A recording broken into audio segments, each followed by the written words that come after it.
Hey, Tom, I'll start with Paul Seedsman. Mate, how concerning is it, I guess, given everything we know about concussion, that, he hasn't really been able to train properly for about a month now? Yeah, it's an interesting one, mate. We're obviously concerned about him just being a friend and a big part of our team. But it's something that, as you've seen with me going through it for a couple of years, like it's something you don't want to rush, and you want to be conservative with it, and that's the steps we're taking. He's being very patient and listening to the professionals and making sure that he does everything right. But yeah, you're not wrong when you say it's concerning, just because we know that head trauma is nothing to take lightly, and we trust that he's doing everything he can to get back and play. Absolutely. You speak a little bit about his mindset. What has he sort of said? Obviously, probably played the best year of footy he's had, so it must be frustrating from him from that point of view, that he's not in the pre-season able to carry on with that at least.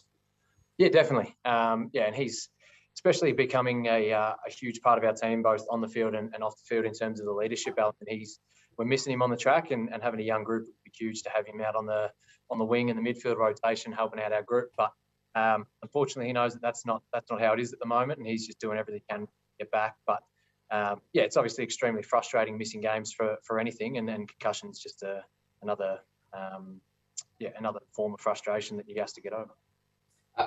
Good to see. Looked like most of the boys were back out on the track this morning. Fun COVID times in 2022. Did you have most of the group out there? Yeah, I think so.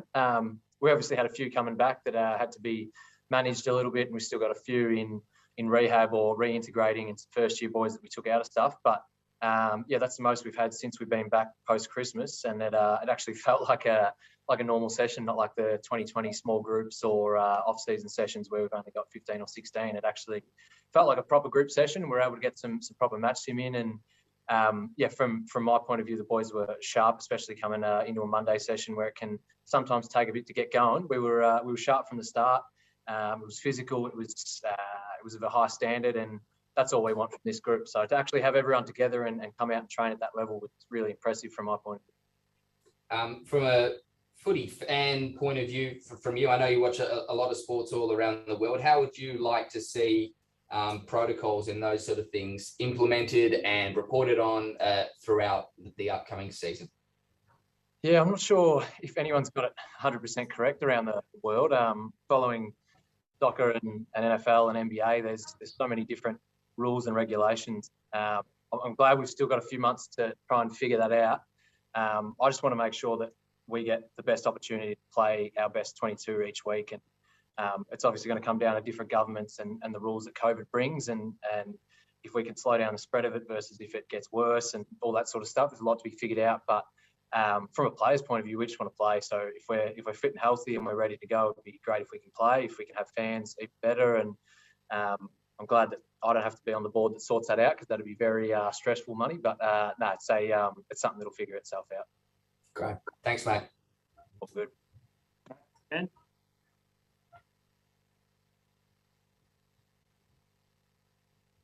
Yeah, Maxie. Did you just call for me? Yeah, you're on if you want. You got nothing? Oh, beautiful. No, I got heaps, mate. Heaps. Settle in. Glad we got Josh on. I wanted to ask further to that.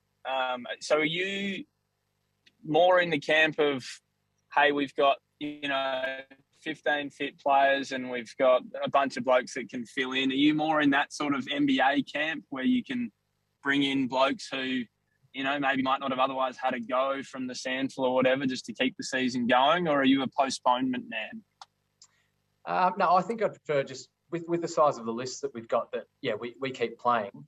Ideally, it would be that it's not a full 10 or 14 days quarantine where it's a case of missing 2 games if you do get it. But I don't know if postponements will work in our game, just because of the way that 1 game a week versus, I know the Premier League do it, and now they're going to have to play catch up a lot down the road.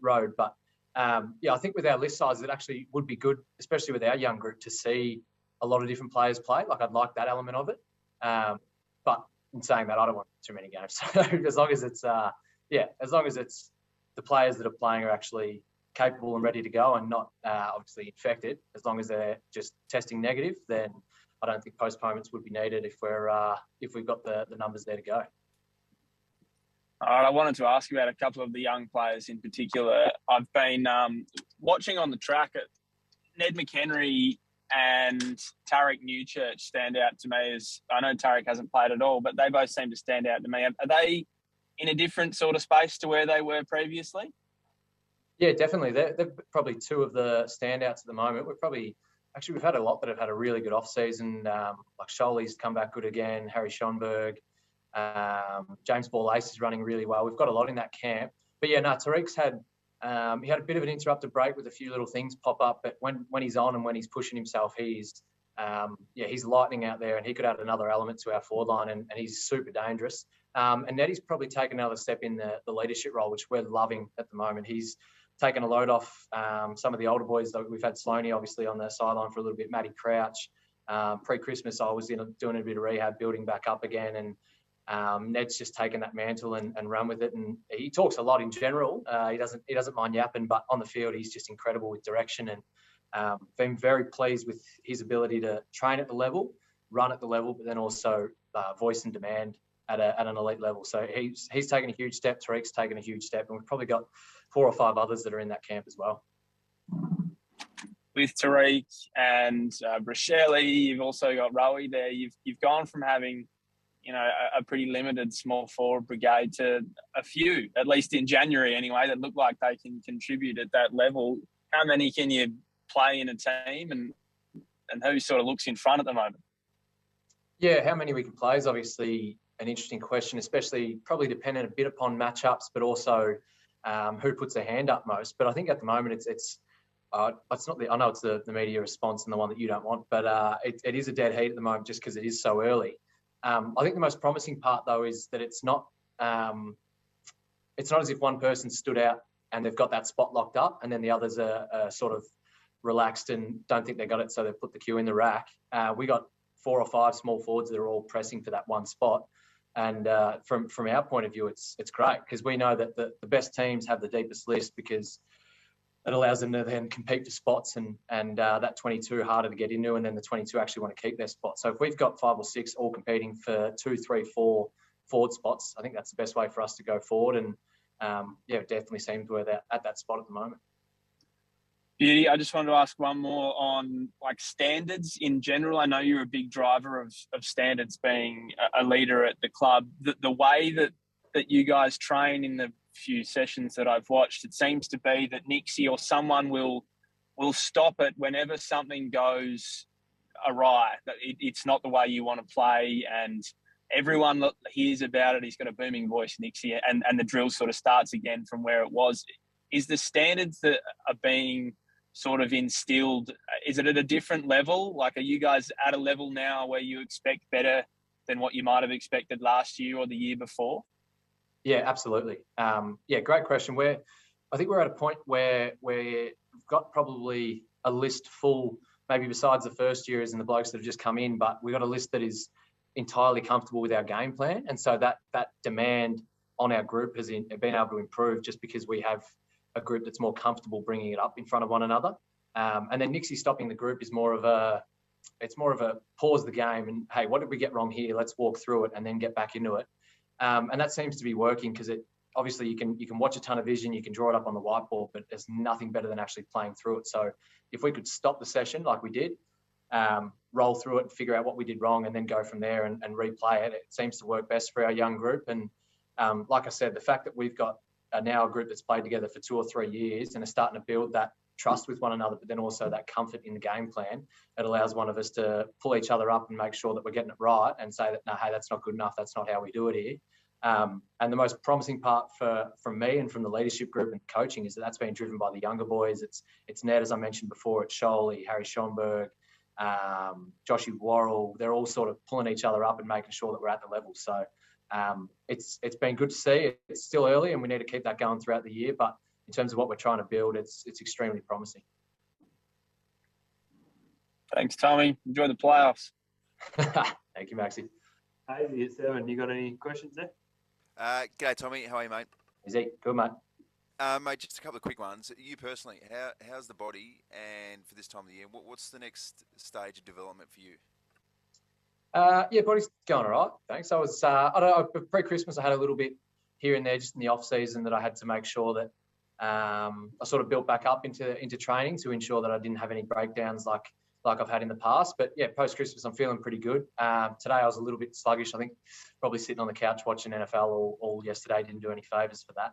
Yeah, it took a bit for me to get going today. But no, in terms of how I'm feeling session in, session out, it's been promising, and I'm happy with where I'm at in terms of building to that round one. And then I don't know, for me, it's just to continue to build. I love this group. I want to keep developing the relationships and take that next step as a leader in terms of demand, and keep being that sort of older brother figure that I can look after the blokes, but then also have demand on the track.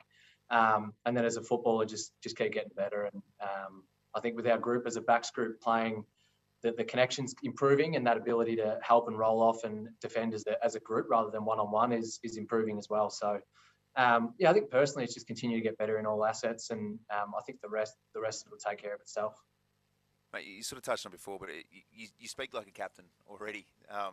The leadership part, it obviously sits well with you, and is it fair to say that it's something that you're consistently trying to seek out to get better at? Yeah, definitely. And that's, to be honest, for me, that's pretty much been the case since I was fairly young. And in my basketball career, it's something I've gravitated towards and always enjoyed that element of sports and that ability to lead and influence a group. And I think that with the younger group, it obviously helps because it's easier to relate and sort of guide them through. But also the connection with the older boys has been great these last couple of years, and being in the leadership group, being able to learn from Sloaney, obviously Matty Crouch, Smithers, Tommy Lynch last year, having Tex here.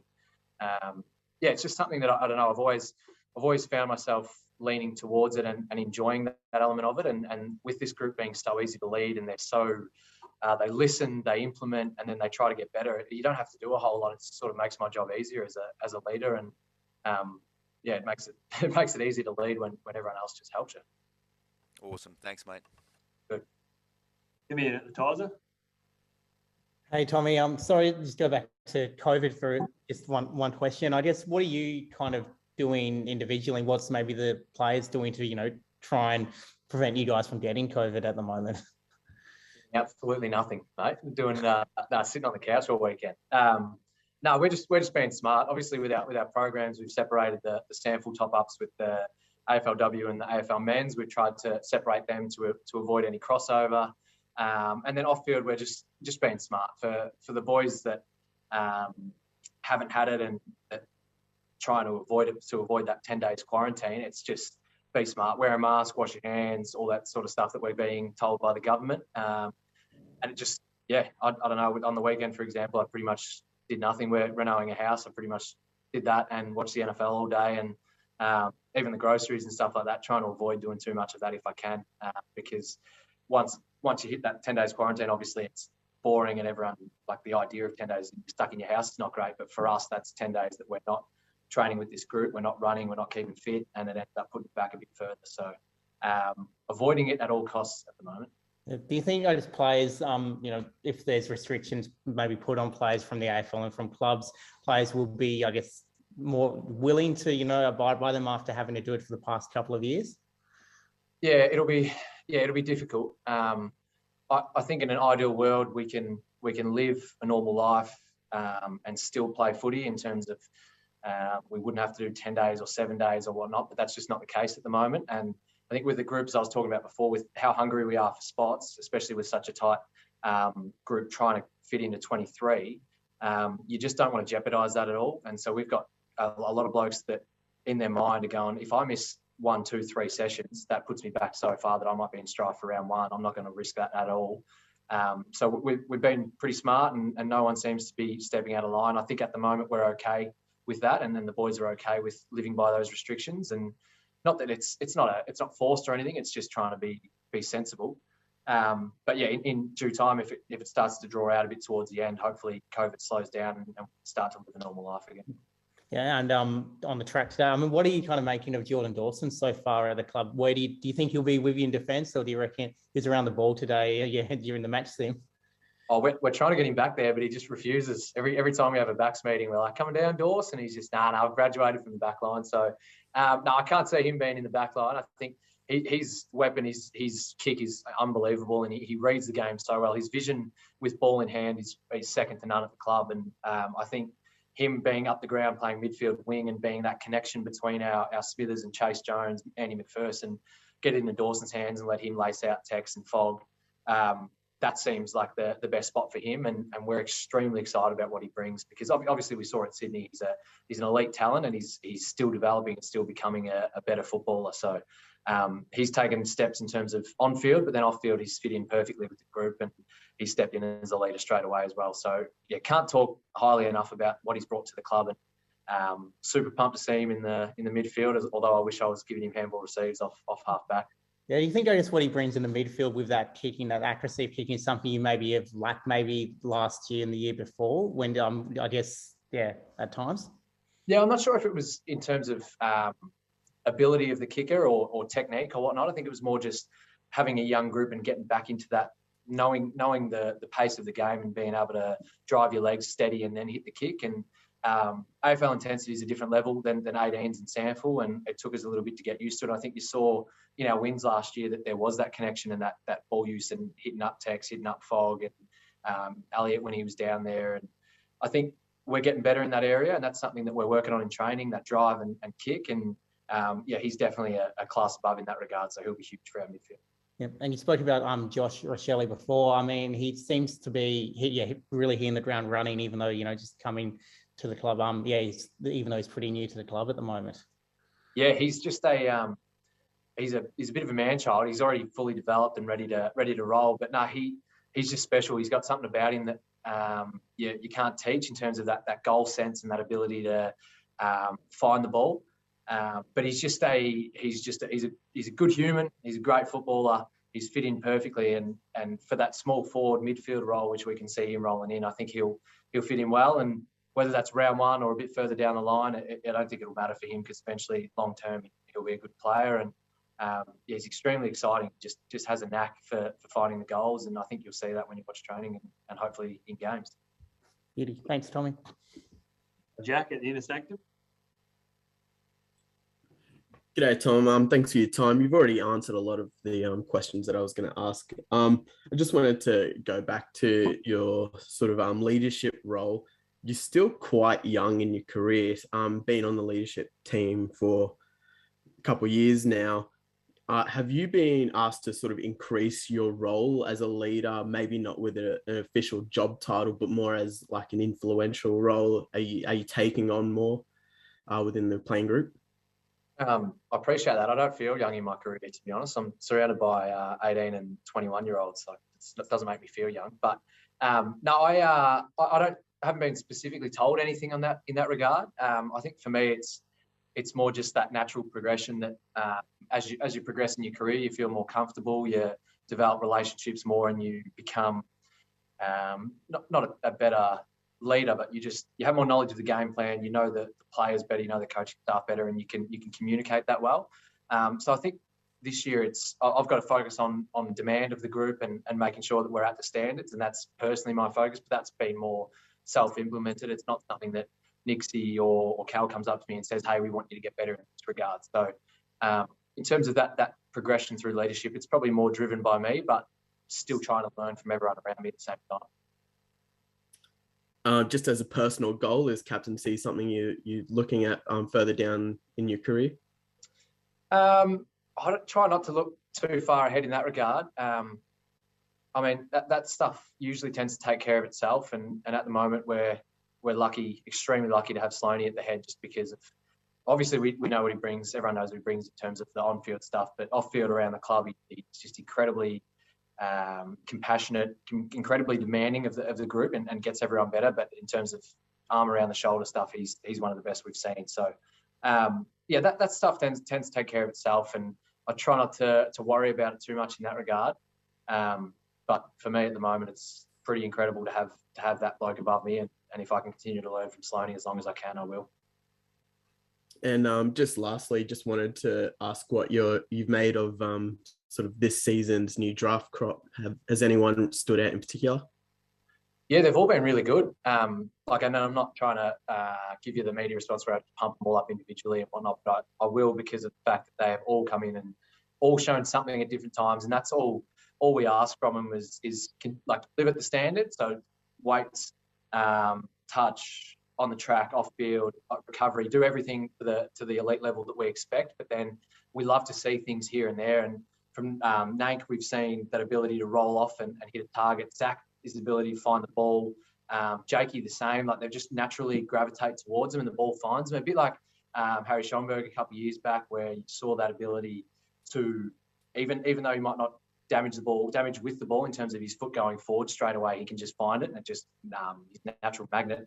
And then Joshy, I've spoke on a bit. Obviously, his ability to kick goals is pretty freaky at the moment. I don't like playing on him, but then he's just strong and ready made. So we've had 4 that have come in and really impacted the group early.